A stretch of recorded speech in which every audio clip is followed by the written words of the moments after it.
फैजाबाद धरना तहकीकाती कमीशन ने lieutenant general retired Faiz Hamid को दोबारा तलब कर लिया। नोटिस में कहा गया फैज हमीद आइंदा हफ्ते बयान रिकॉर्ड कराएं।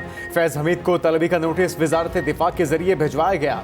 जराये के मुताबिक फैज हमीद कमीशन के सामने फैजाबाद धरना केस में अपना बयान रिकॉर्ड कराएंगे।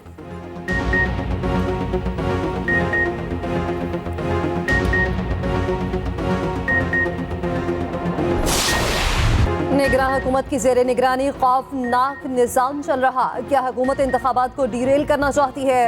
निज़ाम में इंतखाबी मुशावरत की इजाज़त भी नहीं। जस्टिस मियां गुल हसन औरंगजेब के सख्त रिमार्क्स। कहा इस्लामाबाद हाईकोर्ट में बानी पीटीआई से मुलाकात की दरख्वास्त पर समाअत। बैरिस्टर गौहर को बानी पीटीआई से मुशावरत की इजाज़त मिल गई। अदालत ने रिमार्क्स दिए इंतखाबात के लिए मुशावरत की इजाज़त बुनियादी हक है। निगरान हुकूमत को गैर जानिबदार होना चाहिए। एडिशनल अटॉर्नी जनरल और एडवोकेट जनरल की दरख्वास्त के काबिल समाअत होने की मुखालफत। अदालत का दरख्वास्त की मुखालफत करने पर इज़हार बरहमी। मुशावरत की इजाज़त देकर दरख्वास्त निपटा दी गई।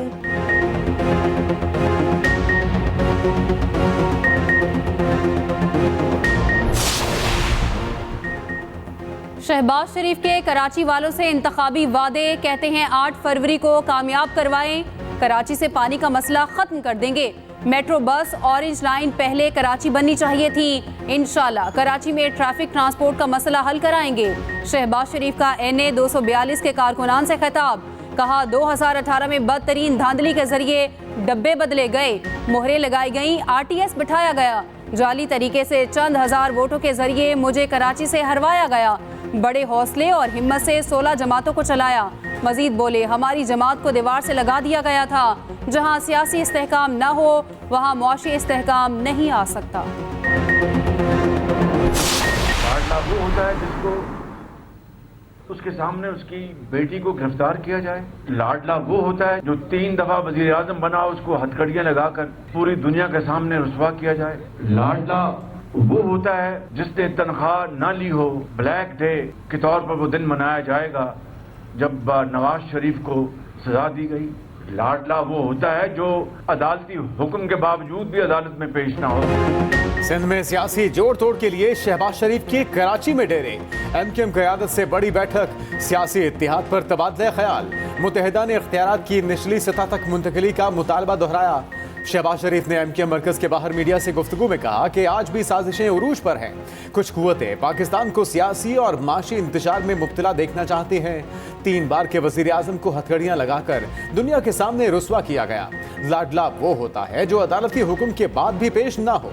मुत्तहिदा रहनुमा खालिद मकबूल सिद्दीकी ने कहा अल्लाह नून लीग और मुत्तहिदा में हम आहंगी कायम रखे।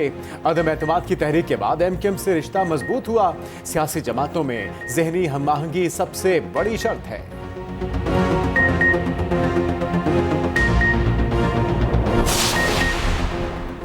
शहबाज शरीफ के NA 242 कागजात नामजदगी पर फैसला महफूज। PP उम्मीदवार मसूद पंदोखेल ने एतराज आयद किया। कहा गया शहबाज शरीफ ने वज़ीर आज़म की हैसियत से तनख्वाह मरात लेने का जिक्र न किया। उधर NA 127 लाहौर से बिलावल भुट्टो क्लियरेंस मिलने के मुंतज़िर। कागजात नामजदगी पर एतराज़ात से मुतालिक तहरीरी जवाब जमा। कानूनी टीम के मुताबिक एतराज़ कुनंदा हल्के का वोटर ही नहीं। नारोवाल के रहायशी के एतराज़ की कोई हैसियत नहीं। बिलावल के कागजात पर इल्ज़ाम जानबूझकर लगाया गया।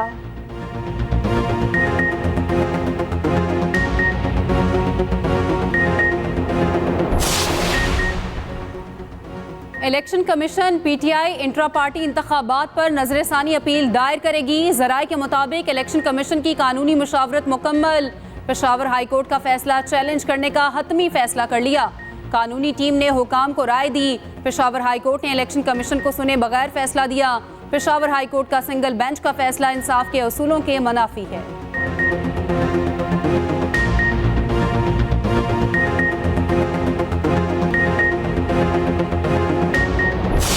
इलेक्शन कमीशन के पास कोई इख्तियार समाअत नहीं है इन मामलात को देखने का। सिर्फ ये कोशिश है कि PTI के पास बल्ला ही ना रहे। किसी पार्टी से सिंबल लेना इस बात का मुतरादिफ है कि आपने उस पार्टी को डिसॉल्व किया है, और ये इख्तियार सिर्फ सुप्रीम कोर्ट के पास आर्टिकल 17 में मौजूद है, किसी और के पास ये इख्तियार नहीं है। इलेक्शन कमीशन के पास इंट्रा पार्टी इलेक्शन के फैसले का कोई इख्तियार नहीं। चेयरमैन पीटीआई बैरिस्टर गौहर बरस पड़े। न्यूज कॉन्फ्रेंस में बोले किसी पार्टी से उसका निशान लेने का मतलब उस पार्टी को खत्म करना है। इलेक्शन शफाफ नहीं हुए तो जमहूरियत डीरेल हो जाएगी। पीटीआई रहनुमा लतीफ खोसा का कहना है कि लंदन प्लान में तय किया गया कि बादशाह सलामत को चौथी बार वजीर आजम बनाना है। बदतरीन प्री पोल धांधली हो रही है।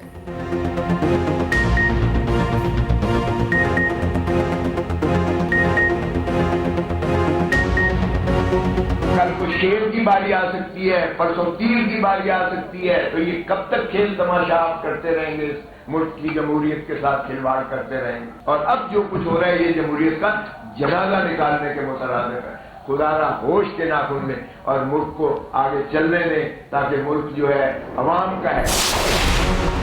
डिप्टी कमिश्नर इस्लामाबाद के पास फ्री एमपीओ जारी करने का इख्तियार नहीं। शहरियार आफरीदी और इस हवाले से बताया गया कि शंदाना गुलजार के एमपीओ ऑर्डर के खिलाफ दरख्वास्तें मंजूर।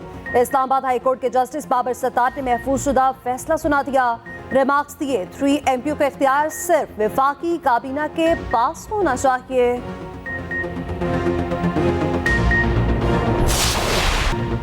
शाहीन मेलबर्न में ढेर सीरीज कैंगरूज के नाम। दूसरे टेस्ट में ऑस्ट्रेलिया ने पाकिस्तान को शिकस्त दे दी।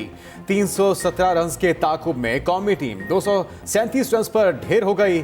ऑस्ट्रेलिया में कौमी टीम की लगातार शिकस्तों की तादाद 16 तक पहुंच गई। अब्दुल्ला शफीक 4 रन बनाकर चलते बने। पहली इनिंग में 10 रन बनाने वाले इमामुल हक दूसरी बार भी नाकाम रहे। कप्तान शान सऊद ने दूसरी इनिंग में भी उम्दा बैटिंग की। 60 रन बनाने में कामयाब रहे। बाबर आजम 41 रन पर आउट हुए। सऊद शकील ने 24 रन का हिस्सा डाला। मोहम्मद रिजवान एम्पायर के मुतनाज़े फैसले का निशाना बने। सलमान अली आगा ने सेंचुरी बनाते ही पवेलियन लौट गए। शाहीन आफरीदी, आमिर जमाल, मीर हमजा खाता ही ना खोल सके। पाकिस्तान की आखिरी 5 विकेटें सिर्फ 18 रन के इजाफे पर गिरी।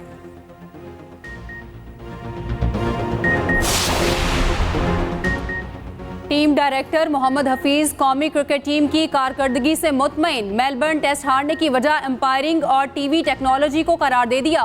न्यूज कॉन्फ्रेंस में बोले लड़कों ने जो क्रिकेट खेली उस पर फख्र है। गलतियों से सीखकर बेहतर परफॉर्मेंस देने की कोशिश करेंगे। मोहम्मद रिजवान के मुतनाज़े आउट पर बरहम। कहा टीवी टेक्नोलॉजी में बेहतरी लाना पड़ेगी।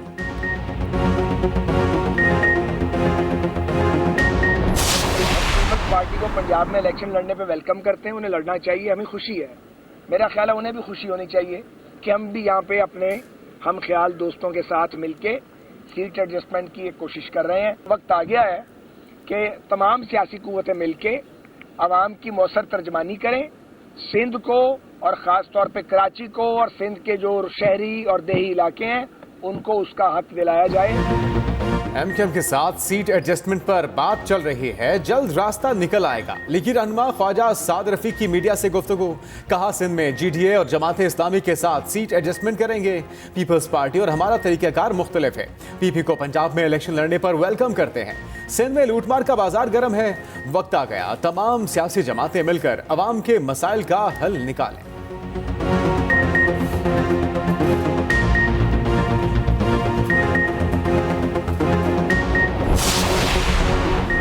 एमकेएम की 2 अहम शख्सियात पीपल्स पार्टी में शामिल। रजा हारून और अनीस एडवोकेट का पीपल्स पार्टी में शमूलियत का ऐलान। दोनों रहनुमाओं ने बिलावल हाउस कराची में आसिफ अली जरदारी से मुलाकात की। दोनों रहनुमाओं की पीपी क़यादत से मुलाकात में डॉक्टर आसिम ने अहम किरदार अदा किया।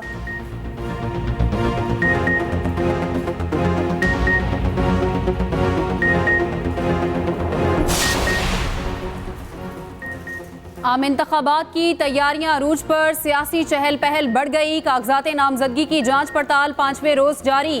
30 दिसंबर स्क्रूटनी का आखिरी दिन होगा। कल से उम्मीदवार आरोज के फैसलों के खिलाफ अपीलें दायर कर सकेंगे।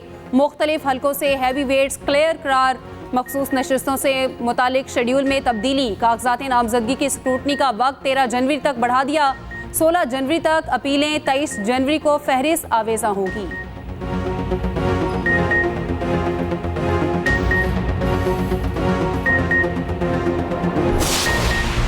रोशाखाना तहाइफ जाहिर न करने वाले अरकान असम्बली के खिलाफ कार्रवाई की दरखास्त खारिज। लाहौर हाई कोर्ट ने फैसला सुना दिया। तफसीली फैसला वेबसाइट पर जारी किया जाएगा। जस्टिस राहिल कामरान ने महफूज फैसला सुनाया। तहाइफ जाहिर न करने वाले अरकान असेंबली के खिलाफ फौजदारी कार्रवाई की इस्तदा।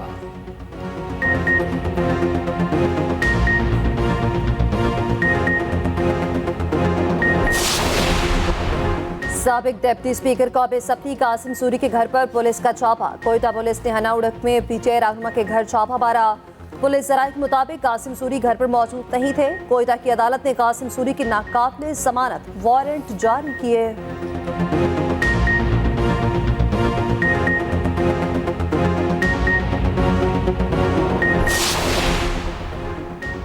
कराची के सारिफीन के लिए बिजली यूनिट ₹1.71 महंगा। कीमतों में इजाफे का इतलाक 1 जनवरी से होगा।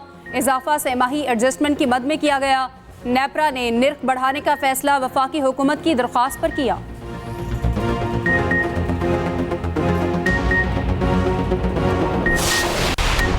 स्टॉक एक्सचेंज में तेजी का रुझान। 100 इंडेक्स में 439 पॉइंट्स का इजाफा। इंडेक्स 62,491 पर ट्रेड। उधर अमेरिकी करेंसी का रिवर्स गियर जारी। इंटरबैंक में डॉलर की कदर में मामूली इजाफा।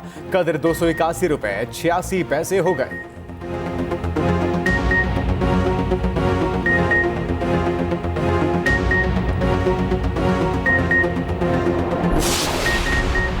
पंजाब के मैदानी इलाकों में रात को धुंध मामूल बन गई। मोटरवे समेत अहम शाहराहों पर सफर मुश्किलात से भरपूर। लाहौर में फॉग के साथ स्मॉग भी बरकरार। सांस लेना मुश्किल। धुंध में हादसात से बचने के लिए क्या एहतियाती तदाबीर इख्तियार की जाएं? खुसूसी रिपोर्ट बुलेटिन में शामिल।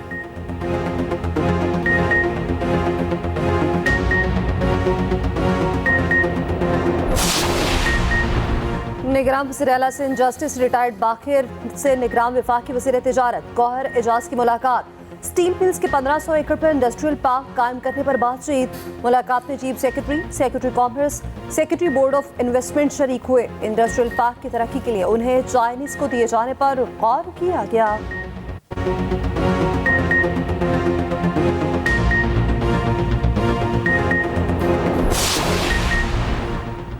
निगरान वजीर इत्तलात सिंध मोहम्मद अहमद शाह का कहना है, हमने पाकिस्तान के लिए सब कुछ किया, लेकिन जो कायद आज़म चाहते थे वो नहीं किया। सेमिनार से खिताब में बोले, हम कायद का नाम लेकर तकरीरें बहुत करते हैं, उनके फरमुदात पर अमल नहीं करते।